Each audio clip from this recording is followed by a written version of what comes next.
Todo listo en Viña Almirante para a terceira edición da súa Clásica do Albariño. Parece que xa moi ben, todo xa desarrollado, hai que coordinar moitas cousas, pero está todo en orde, todo previsto. Hoxe 7 xoves é o último día de inscripcións e domingo ás 10:30 da mañá xa empezarán as probas ininterrumpidamente hasta as 12 e os actos hasta 1:30, 2.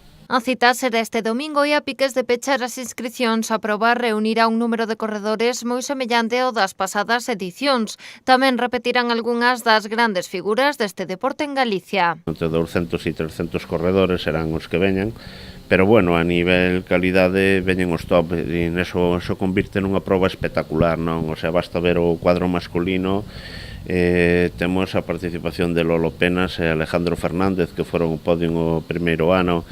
Ven o atleta marroquí Aka, ven o atleta portugués Nuno Costa, e no cadro femenino pasa un pouco mesmo. Están as dúas campeonas que hubo da edición de primeira e de segunda, Rocío Alvite, Paula Mallobre.